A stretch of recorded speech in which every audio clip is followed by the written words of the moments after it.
Hello, Pod Fam. It's Laura, And this is Rachel. and welcome to The Tea with Laura and Rachel. We are back for episode number 4. I can't believe we've actually done 4 episodes already. Very exciting. Yeah, I am pretty excited about it, and I really like how we have our nice Wednesday night recording session. It's nice to have that every week. It's definitely becoming a new ritual for us. It really is. It's just replacing our weekly phone chats. Pretty much. Pretty much we're just recording the phone chat. So, but you know what? That's what this podcast is all about. And today we are taking a pretty deep dive. Now, this episode, we are going to be talking all things menstrual cycle and kind of our experiences growing up, our experiences with hormonal birth control and not being on hormonal birth control. So, if this is a topic that is kind of triggering for you, you might want to skip this episode. We won't get into any gory details, but everyone kind of has a different opinion on this subject. However, we definitely like to cross the barrier, so we are going to talk about it today. But first of all, Rachel, what are you drinking? I have a ginger tea today, which is following up the spaghetti and meatballs I had for dinner, so I feel like it's probably a necessity. Did you have spaghetti too? Yeah, it No was way, so same here. good. I know. Sometimes you just need a big pasta dinner, right? Honestly, and we ordered from a nice little Italian restaurant in the town that I'm staying in, and oh my god. So we had one, I haven't had a restaurant Caesar salad in about 4 months, and I haven't had any form of a restaurant dinner in about 2, and it was so good. Oh, that's so nice. Yeah, well, we definitely did not have fancy takeout spaghetti. We had leftover spaghetti from last night because, we've just been on a bit of a spaghetti kick this week. It's cold. We want to be full and we want to be tired. So we've just both been craving spaghetti. I love that for you guys because, it's the perfect winter dish. It is. It just warms you up and fills you up, and then you're ready for bed. Yes. But what are you having for your tea this evening? So tonight I am drinking one of my favorites, honey lavender. Ooh. Yes, and can I talk about my honey lavender tea for a moment? Of course you can. I love to hear your tea rants. I'll keep it short. So, this is a honey lavender rooibos tea, and I'm pretty sure I own the last 2 bags of this like particular tea blend from this company that I get my tea from, and I have been hoarding them for I think about 2 years now. Like, they're still in the original packaging that this company did, and that was about like 3 or 4 bags ago. So definitely like I think I actually got them in like either 2017. Yeah, I think I got them in 2017. And they're sealed. They're great. And I had this like big podcast interview on a different podcast this week, and so I thought for that day, I needed to bring out my favorite tea. And because now we're on our podcast here, I thought I should just keep it rolling with this honey lavender tea. I love it. So did they discontinue it? They did, and like I was really upset, and that's why I had bought a bunch of bags. When they just discontinued, they didn't even put it in the vault, which was very disappointing because it's a beautiful, sweet, light tea. However, because it's a rooibos, it's got that like mellow, rich flavor. Um, So yeah, I was a little upset, and I bought as many bags as I could. I'm down to the last 2, and I hadn't opened them for years now. But you gotta live your life, so I decided to finally open them. You've got to savor those. And you know what? They can just be a staple of the podcast. Absolutely. So if I'm drinking like honey lavender tea for the next few episodes, I'm really enjoying life. Just enjoy my tea. The fact that she is drinking her most special tea for this podcast just shows how special this podcast is. Exactly. This is not a tea that you pull out for any day. You pull it out on the good days. Exactly. And I love that it's a good day. On that note, would you like to jump into the stages of your menstrual cycle? Of your Absolutely. menstrual cycle. Of mine in particular, are we just going to talk in general? Because we can go down both routes. I think maybe let's start with some specifics, even though I'm sure majority of our listeners have a good understanding of it, and then we can jump into our own experience and some tips to help deal with the not so fun parts of your monthly cycle. All right, so let's get into the different phases. Now, there's a lot of debate right now in the medical community about which phase comes first. Now, traditionally, it has been the start of your first day of bleeding, and then followed by the follicular, ovulation, the luteal, and then back to menstruation. However, with new knowledge coming out and having more female voices in the medical space, they are starting to kind of change that a little bit, where the follicular phase is actually first and then ends with the menstruation phase. So, we are going to be a little bit on the new age side here and start with the follicular phase. So, in your follicular phase, you have just finished your period. And on day one, your hormones are going to start ramping up again. So, this is your estrogen and your testosterone. They are on the rise. So, during this stage, you will feel like you have lots of energy. You're feeling social, you're feeling active. This is probably when you feel like you're getting your best workouts if that's what you're into. And usually your mood is pretty good. Now, in terms of your sex drive, your libido is increasing because you are getting closer and closer to your ovulation phase. So, up until your ovulation phase, which is normally about 14 days post your last bleed, you're going to essentially be getting hornier and hornier. Now, the closer you get to that day, that is obviously when you need to be more careful than normal because within those 3 to 5 day windows on both sides, you are more likely to get pregnant, but it is that usual 24-hour period on your ovulation day that is the biggest risk or opportunity if you are looking to get pregnant for fertilization. That was an iconic explanation. Thank you. And so in terms of your body, I said you're going to be feeling way more energized. I love this phase personally. Like I feel like I can bang out workouts. I can get a ton of work done. Really productive. I don't know, Rachel, what do you think? I mean, 10 out of 10 to the follicular phase. I I know. find It's the best that phase. I'm always so productive and I'm way more active. I can probably do the 3 separate workouts in one day and not get tired. And also, as well, I never get any weird body symptoms during that time. Weird being annoying body symptoms that Mhm. are just kind of, they just correspond with being a woman at this point, but we'll get into it. But two of my big ones are migraines and bloating. And I never get those. So I always just feel a little bit spicy. Exactly. And it's important to if you're trying to get in tune with your body, the easiest way to know is obviously, how you're feeling in your body, your mind. And the next thing is cervical mucus. So during this phase, you'll notice that it kind of starts off like a little bit sticky and white. But then as you get closer and closer to your ovulation day, it's going to get clearer, thinner, and more slippery. And what you might notice, it's very like stretchy as well. And the purpose of that is so it's easier for sperm to find their way up in there and survive for longer once they do arrive. So be safe out there, kids. Definitely. Don't take any risks when your cervical mucus is getting clear. Oh, we should put that on a t-shirt one day. Right? Extra caution, cervical mucus is clear. And by clear, we mean don't go. So just to wrap up the follicular phase right before you get into ovulation, you're feeling perky, you're feeling confident, really excited about the world. However, one thing to watch is that as your estrogen starts to spike, you might actually get a few mood swings. I know sometimes I do where I kind of can flip really fast.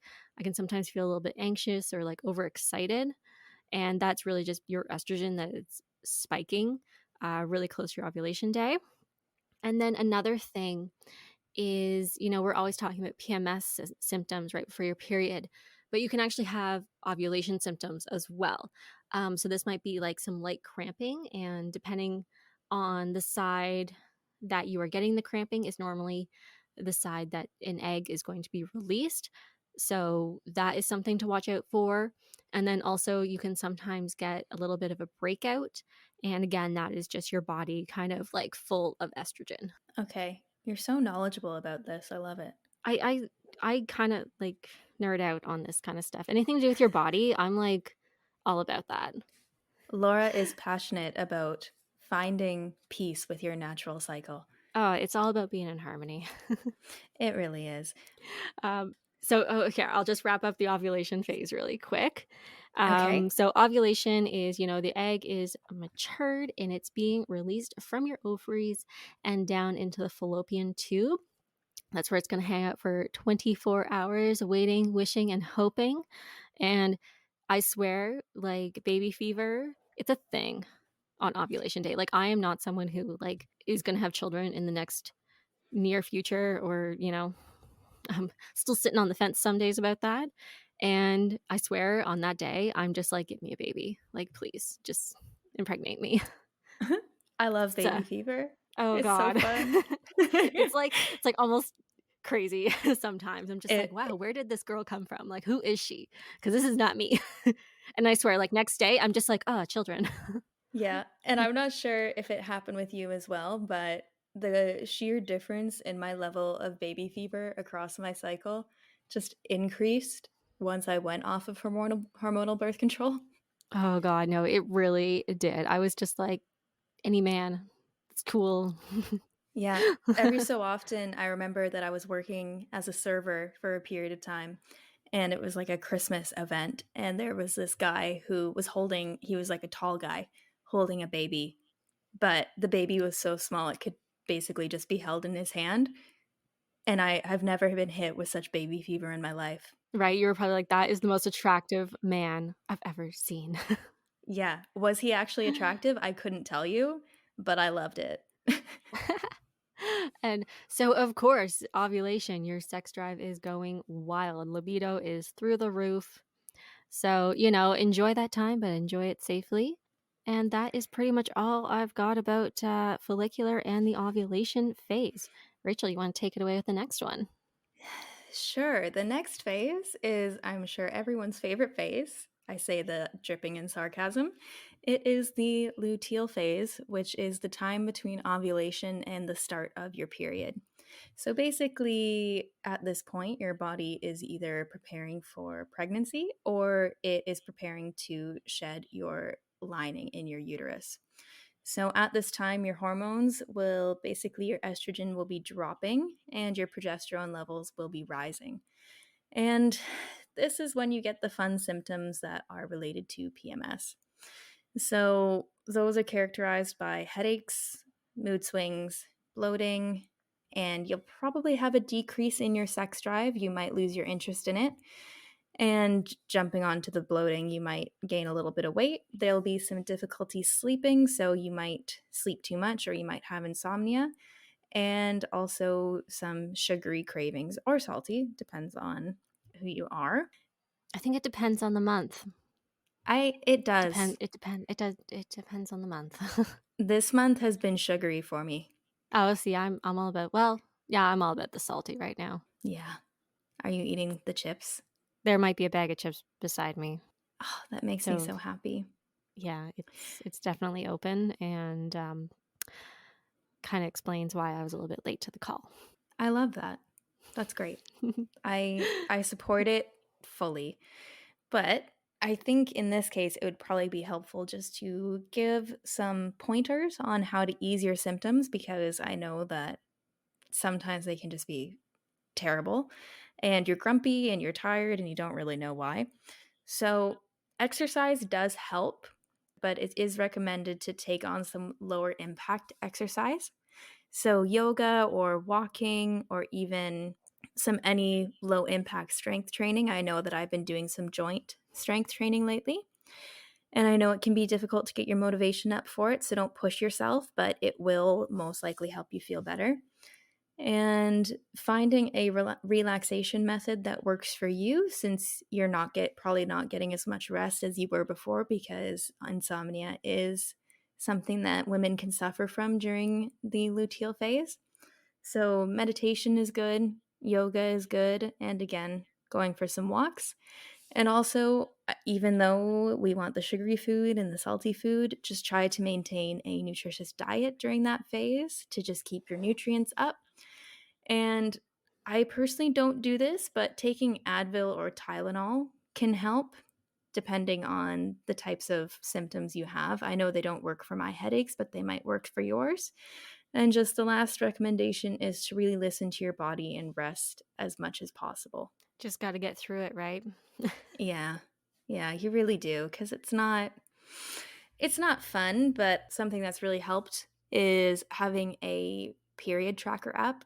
I think you have one of those, right, Laura? I do, yeah. I use Flow, and that is FLO. And I've used it for probably the past 7 to 8 months now.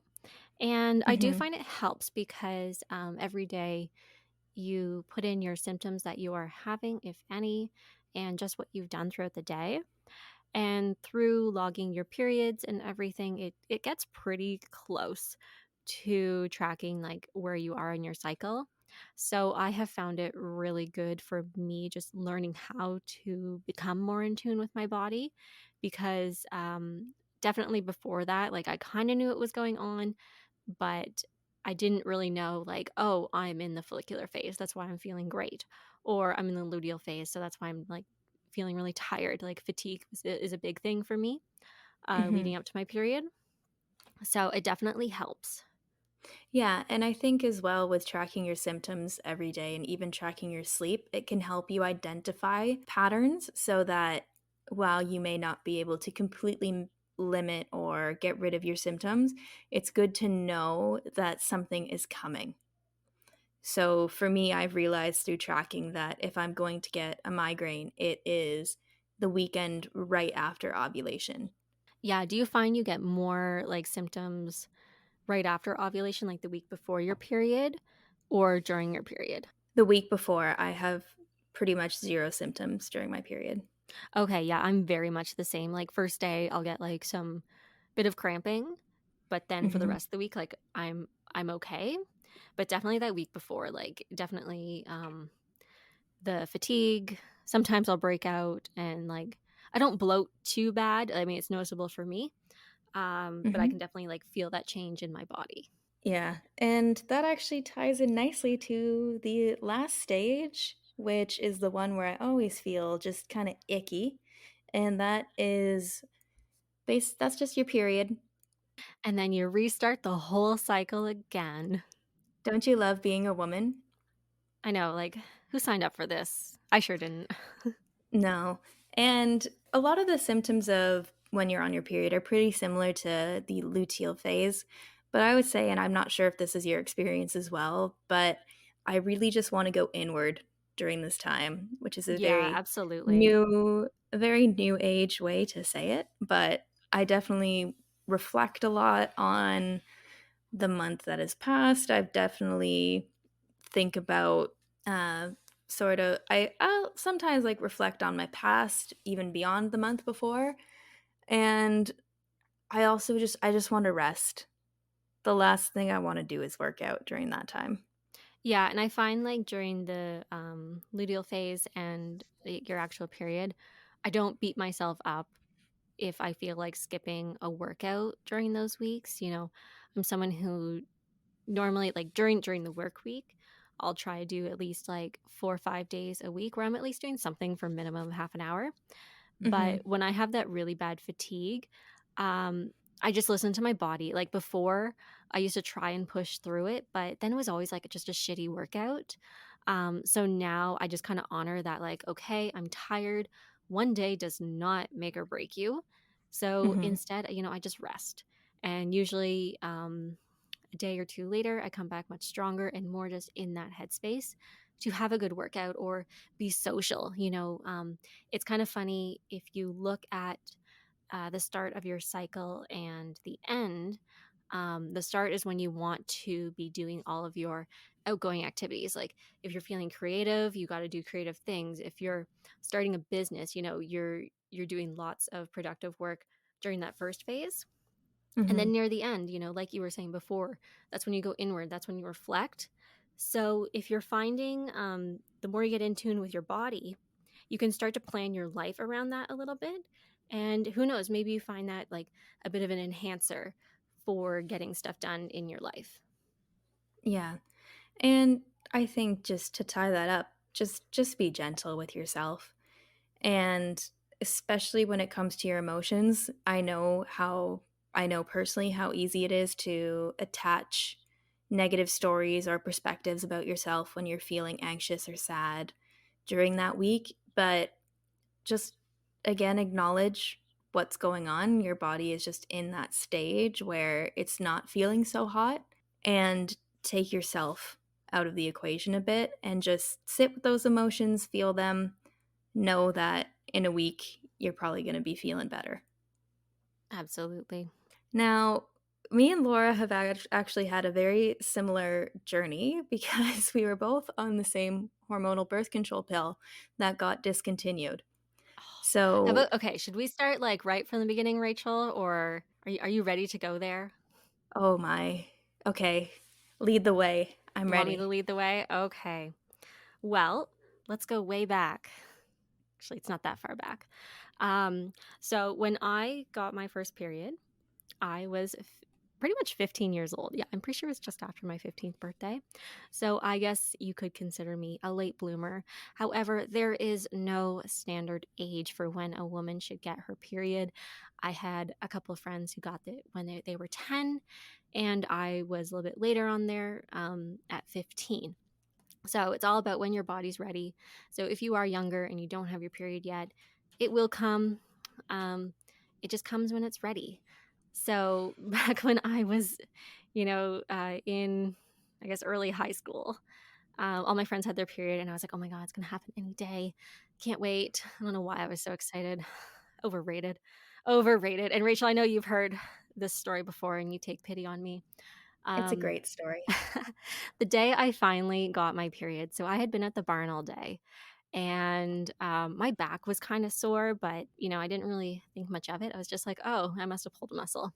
So I go home and, go to the bathroom, obviously, Mhm. and everything was red.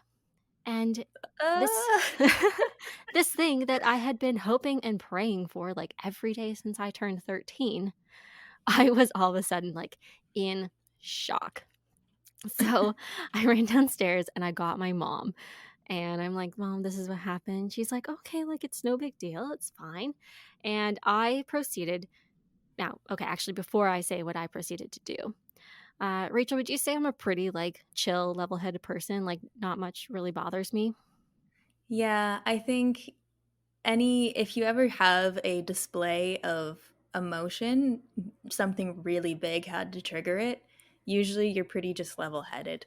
Yeah, like usually I'm the person who or like if I'm freaking out, you should all be freaking out. Like it's serious. So anyway, I proceed to have a full breakdown. I was like, couldn't believe that this was happening to me. You could have thought I was dying, and nothing was really wrong with me. Like, I did not have bad cramps or anything. It was just like the shock of me finally having my period.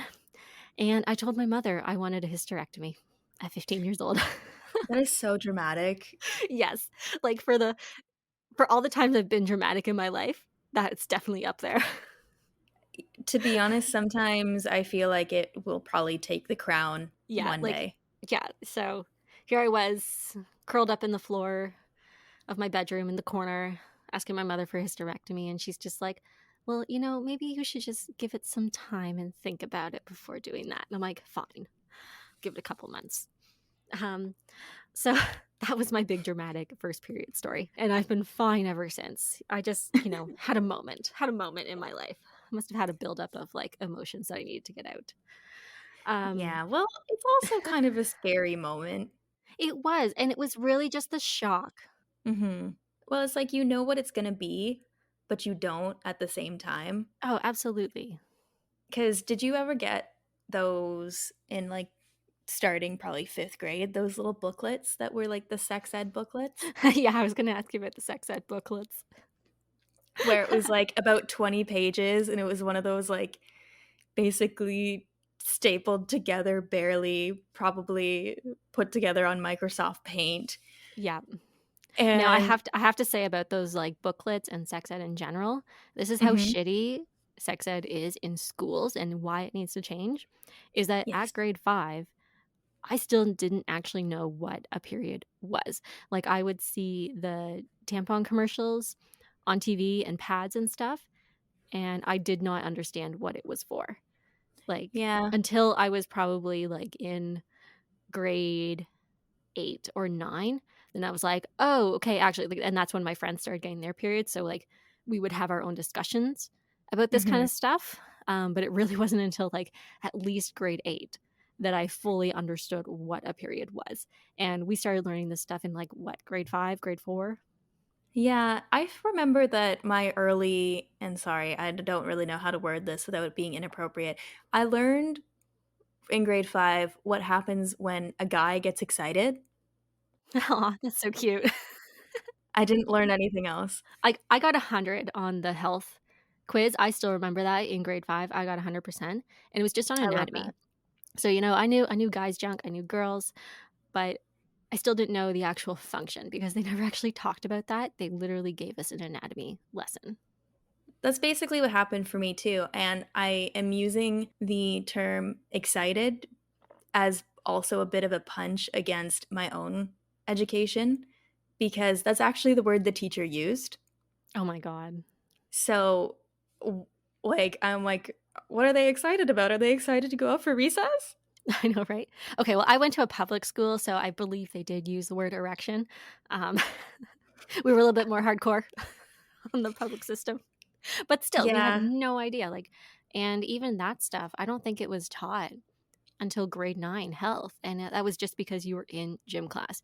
If you had not been in gym class through high school, you never would have learned any of this. Yeah, and that was the one thing where I went to a private school and they made health class mandatory for everybody regardless of if you were in gym or not because it was just a really small school. Mhm. Now, what But grade did it stop being mandatory? I stopped taking sex ed in grade 10. Okay, so that's pretty similar to the public school route because I remember, like, we would have health class, like, through grade school, and not very often. Mhm. It was just like, "Okay, for the next few weeks, we're just going to learn health stuff," and then you would never talk about it again the rest of the year. Um, but definitely, like, I think grade 9 gym was mandatory, so that's when we did health. But then, yeah, if you didn't take gym grades 10 through 12, you never spoke about health again. Yep, I think we have pretty similar Yeah, experiences and there. it's really a shame. I think it's led to a lot of issues, not just with, um, teen pregnancies and other stuff like that, but I think a lot of women not being comfortable with their bodies. Also, women and men, I shouldn't say it's just women, that they don't know how to ask for respect and safety in a Mhm. relationship because it really isn't taught. It's either you learn from your family, which a lot of families do not talk about sex, um, Mhm. or your friends whose opinions might not, or sorry, their viewpoints might not always be the best, or you have to look it up yourself. But self research can be kind of tough, especially at that age. Yeah. Yeah, don't even get me started on the lack of discussion around female pleasure in grade school health Oh god, that class. is non-existent. There's no pleasure. No, it is not discussed. We learned all about it for guys, but girls, no, no, no. Yeah, You're just that's the only thing that you can do. That is the act, and that's it. exactly. And you know what? This is the sad thing. So I had to take an elective in third or fourth year business school, and I always loved philosophy. And I learned Mhm. more about female sexual pleasure from Plato than I did in all my time in school. So, Yeah, Yeah. that's a little sad.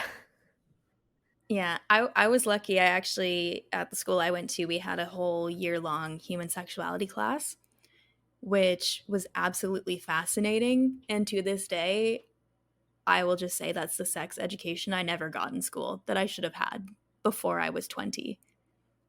And that sorry, that was at, like, your private school, or was this in That was in university, so that I took that in my 3rd year of oh my school. god. And at this point, I was learning things that I had never even thought of or thought to question. And I had already been with a couple people before and was in a relationship. Mhm. And I had no Yeah, idea about so many of these yeah. things.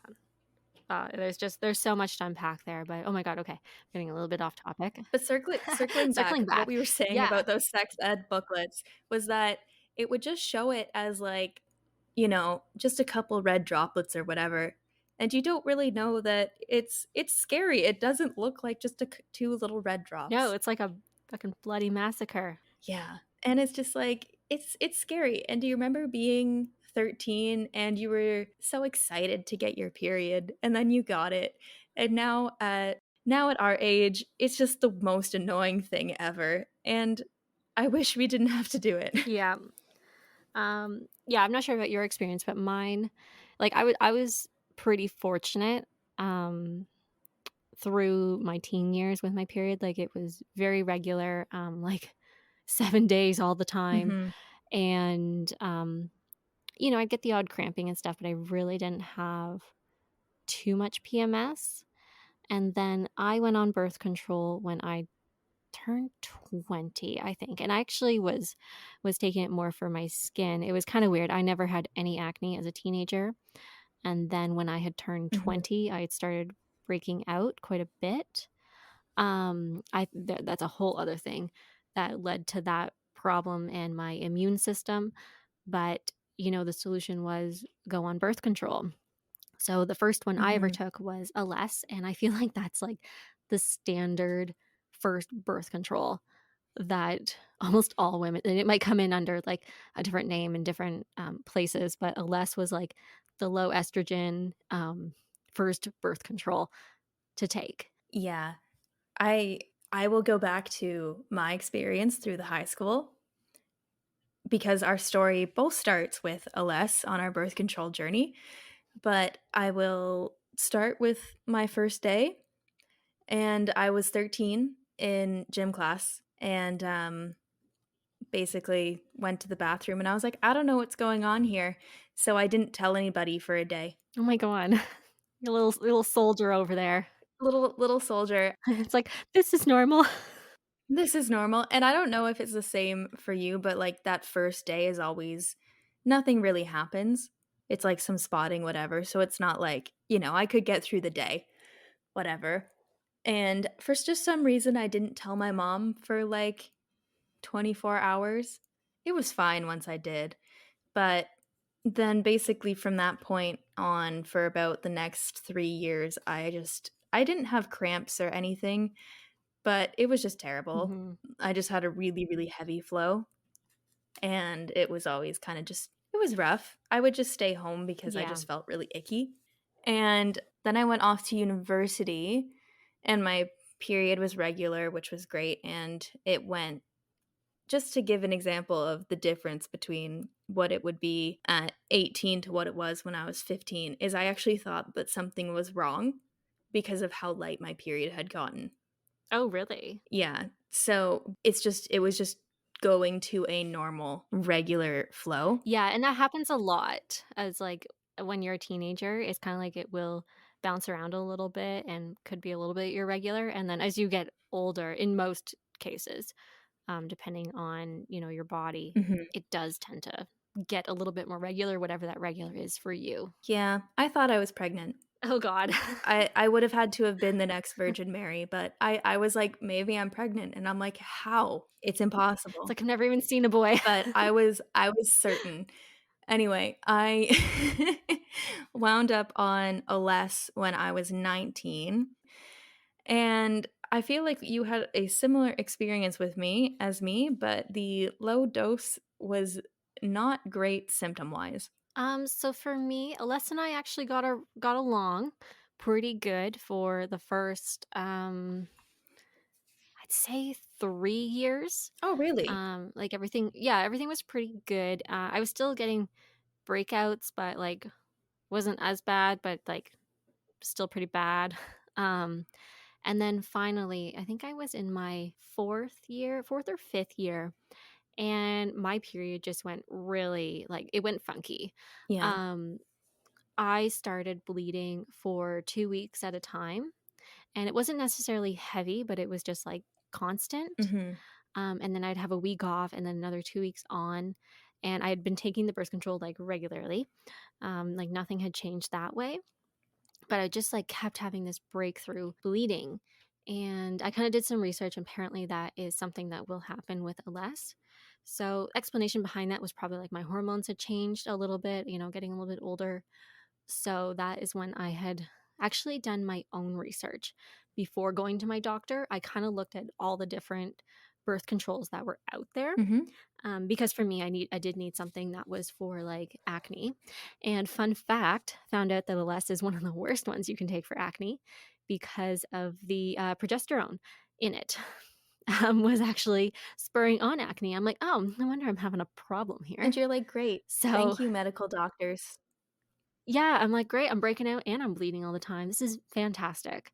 Um, so I did my research and I went to my doctor with my notes and I said, hey, Alessa isn't working for me anymore. This is what's happening.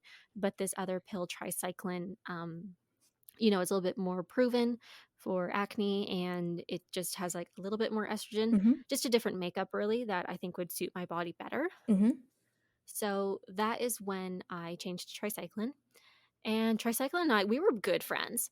Like, I liked tricycline quite a bit. Um, Everything was like super regular, how it had been before with a less. And I noticed that my skin got like a little bit clearer. It wasn't like as bad as the LS. It still broke out a bit, but we got along. Things were good. We love her. We love tricycline. Yeah, yeah, like we were cool and I was like happy on the pill. And around that time, like a lot of my friends had been coming off hormonal birth control and switching to alternate methods. Mhm.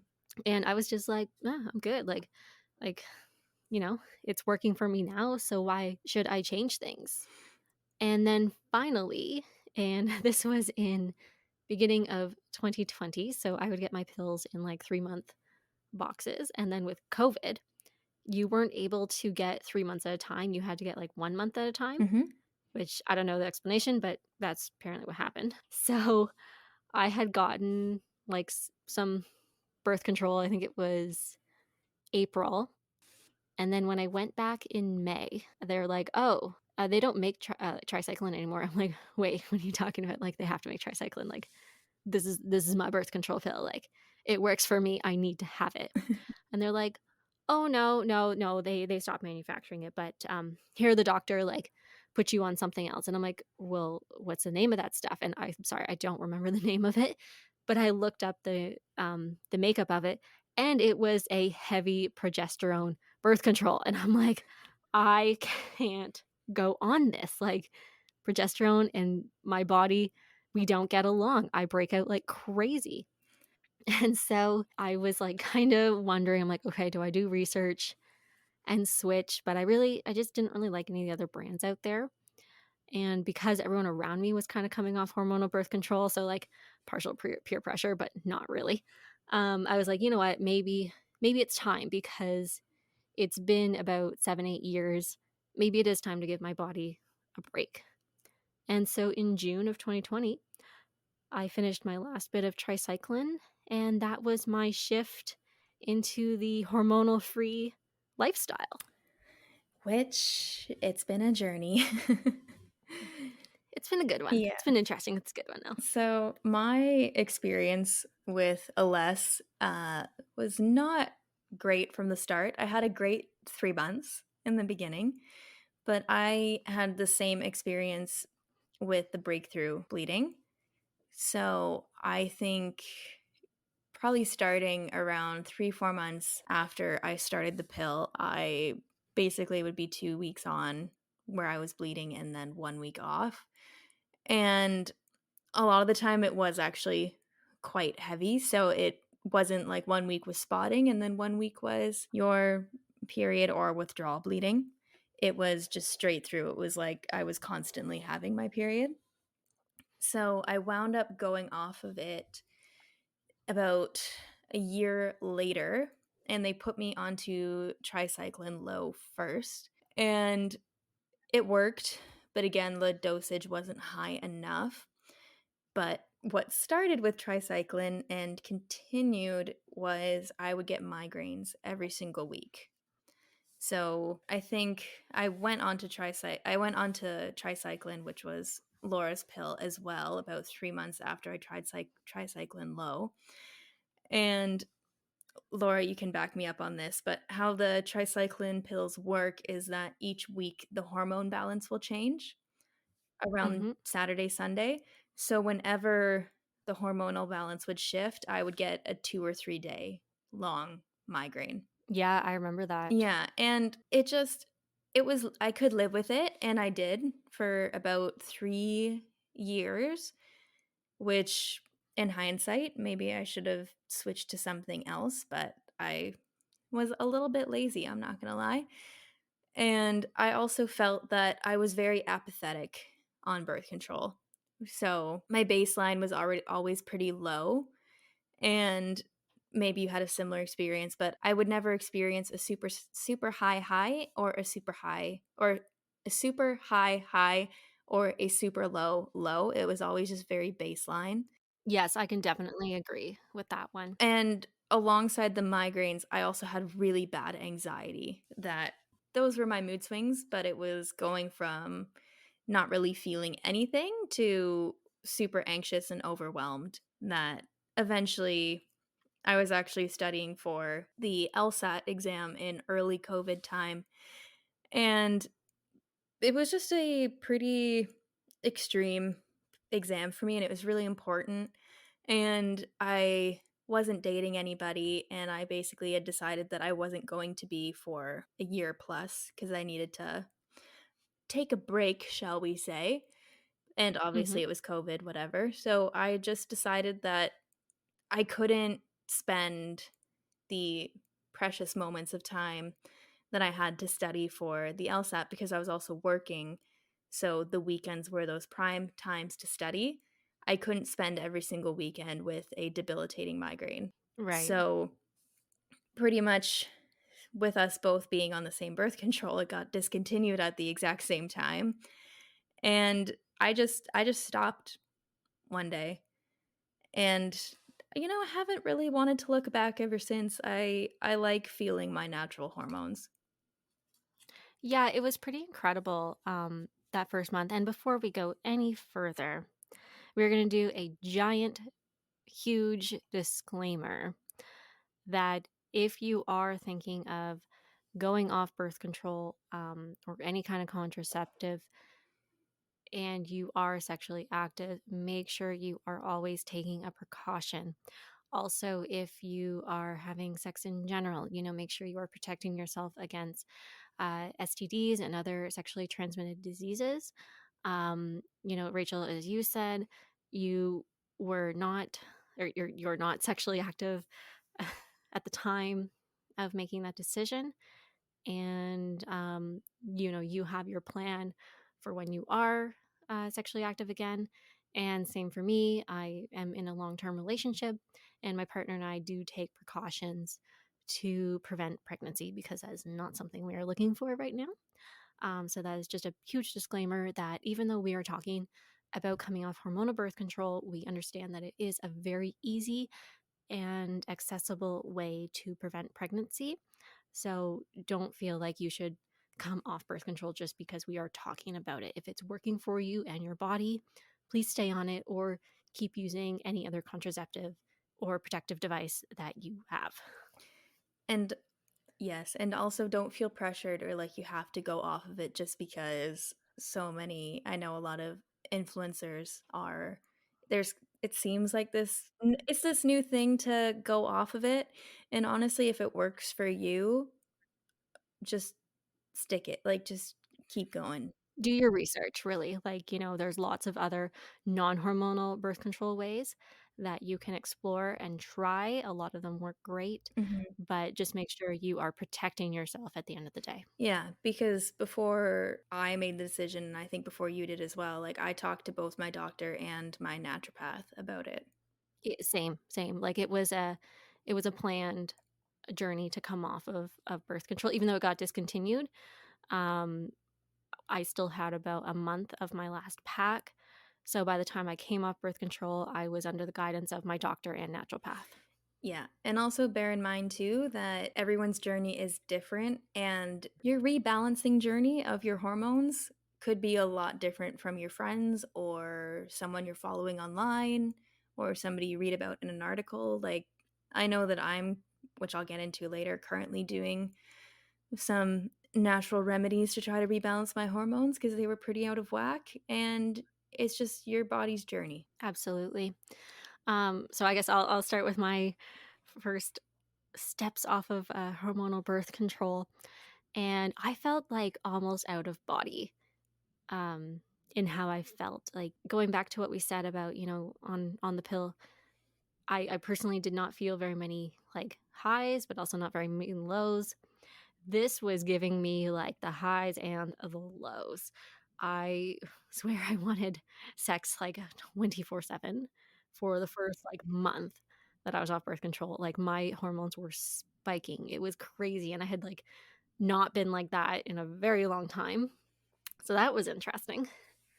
And, yeah, so the first, like, couple months were good, your blood sugar and hormones are starting to regulate themselves, so, you might feel a little bit all over the place, but I really did enjoy feeling my body, like, even in those highs and the lows, I for the first time, I felt like I was actually like, "Oh, okay, body, like, talk to me.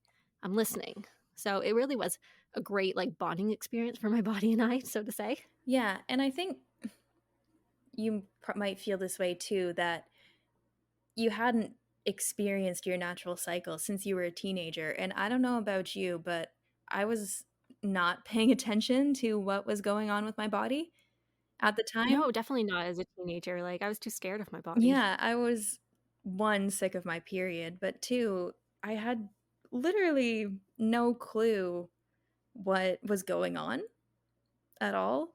No, like, it's just like, "Oh, this happens once a month. Okay, Yeah, you we just don't, deal." as a kid, you don't know how to actually kinda think about your body and feel into it, where when you're an adult and you're actually practicing it, it's kinda wild to see just day by day the differences in you as a person. Mhm. Now, did you notice, a change in your flow when you first came off birth control, or was it relatively the same? It was relatively the same for me. Okay, interesting, because mine was, um, very different, actually. So I went from about, 7 days down to 5, and I had always been one to, like, have a heavier flow at the beginning, like, first 2 days, Mhm. and then it kinda tapers out, but for me now, it was just like, okay, bang, day 1, and then 2, little bit less, and then it's like, "Okay, you're pretty much done, you're just spotting." Yeah, I think actually so the flow didn't change, but I would say that it did go down to only 5 days when it was usually 6 or 7. Okay, and I think that it's actually because, when you are on the pill, you're not really getting a real period, and I'm saying that with quotation marks, because it's actually withdrawal bleeding, Mhm. from the pill. So that's kind of why my period would always last 7 days at least, is because I was off the pill for 7 days, and then when I went back on it, it was like, "Okay, stop bleeding." Mhm. So when you first come off the pill, you might not get your period right away. That's very common. I got mine, uh, right away, like, on cycle, but that was very in tune to how my body had always been before my birth control experience. So very often your body will revert back to how it was before that. But of course, a lot of women, they go on birth control so soon after getting their period that they don't even know what that regular is. Yeah, and did it change or impact your, I'll say, secondary symptoms, like your acne and such going off? That was a really interesting journey for me. So I think it's kind of kinda hard because my acne didn't go away, Mhm. but I was definitely getting less. Um, but then, after 2 months, it'd get worse. Yeah. And so it was just kinda like this yo-yo where I would go through a month where my skin would be really clear, and then, I'd have a breakout around ovulation day, and I'd have a breakout right before my period. So it was kinda one of those things where, like, I'd have a small breakout. Now I wasn't getting as many spots. I would just get, like, 1 or 2, but it would instead of having, like, constant acne all the time, it would be like, okay, breakout in a spot, it would heal just in time for it to break out again. Yeah. Oh, and for reference, like, my acne was always around my mouth. Okay. It's almost like acne for as a symptom for you was migraines for me Yes, because absolutely. as I said, like, migraines were constant when I was on birth control, where now I probably have them twice a month max. And do you find that it's around ovulation and the luteal phase, like, right before your period? Yeah, so on or around ovulation day, my head will be a bit achy. It won't be a full-blown migraine. Mhm. So that weekend right before, I will always get a migraine, but this month was actually not bad. It was just a tiny little headache. Mhm. Yeah, and I am finding, like, another weird thing my body did was I broke out into a rash on my neck and under my right boob. Oh my god. Yeah, like, do you remember that through the summer where, like, my neck would be really red and dry and scaly? Not a lot of people noticed. But that was something that happened, and I did research, and I finally came across this, like, one other girl in this, like, group that I'm in on Facebook who had the same experience as me, Mhm. and she was like, "Yeah, it just kinda goes away after 6 months," and I was just like, "I'm going to scratch myself to death before this goes away." So, that one, I did have some medical intervention, because I was in, like, agony. My skin was burning, it was itchy, and it looked terrible, and it was just, like, right on my neck, and I couldn't wear, like, any underwire, for bras. Like, I was literally just wearing the softest sports bras to not irritate it. So that's where I did go to my doctor and get some cream just to help that. I'm now on this, acupuncture protocol, which is helping my skin overall immensely and my body. So that was definitely a good thing for me. But definitely like 7, 8 months post birth control, I can feel myself like getting a little bit more regulated. I don't really have like the spikes in estrogen anymore or the huge lows. Yeah. Going off birth control, so glamorous. Yeah, and I'm looking at this great chart right now, a realistic timeline for hormone and gut healing. So, month 1, cramps, bloating, and heavy flow are minimal. That was true. Okay. Month 2, acne gets worse before it gets better. That was true. And then in that there was, like, a glorious, month 2, month 4 rise where, like, your 3rd cycle really rocks. It's pretty easy. You're feeling in control. And then, like, you're like, "Yeah, I'm feeling great." And then you have, like, a little bit of your hair, skin, and nails go to shit. But then you, like, kinda pop back up, um, and you're like, "Okay, I'm feeling great again." And this is one thing that some women do experience is did you have any hair loss when you came up birth control? No. The only other thing that I've had, and I don't know if part of it is also just stress, but I've never had any acne ever, but I have it all over my shoulders. Mhm. So, no hair loss, but Bacne is a check mark. Yeah, and that's definitely a common thing women also experience is, like, acne in different places. I can't say that I've gotten bacne, it stays normally on the front side. Mhm. But in terms of hair loss, I didn't really experience that either. However, I do take a collagen. So I think there was actually a week. No, I'm going to say there was 1 week not long after coming off birth control that, like, when I brushed my hair, I noticed more hairs were coming out, but it didn't last very long. Hmm. But again, I was also taking collagen, so I'm not sure if, like, that's why I didn't experience that. Yeah, because 'Cause I'm taking a collagen too, and it's more with my nails that I can use as an example, but I was taking collagen pretty soon after I went off, and my hair and nails were, like, great, never stronger, Yeah, and I didn't take it for a month, and my nails couldn't even grow without cracking. interesting. Yeah, and you have soft nails like me. Like, Like, my nails don't grow long very often because I Mhm. always, like, split them or crack them. Yeah. Yeah, so I do wonder if collagen has something to do with it. Mhm. I wouldn't be surprised if it does. It's my miracle little supplement. Yeah, it really is. Like, ladies, if you're not on collagen, and men, get on collagen. It just makes life great because the older you get, the less collagen your body produces. So this just gives it a little boost to keep your hair long, your skin nice, and your nails nice and hard. It's just fabulous. 10 out of 10 to collagen. Absolutely. I know, Rachel, we had planned on doing like a bit of an episode on our holistic health ways. Mhm. So we're going to get more into like the acupuncture and the naturopath journey that have helped both of us through our hormone healing journey post birth control. Mhm. But we're going to save that one for another day.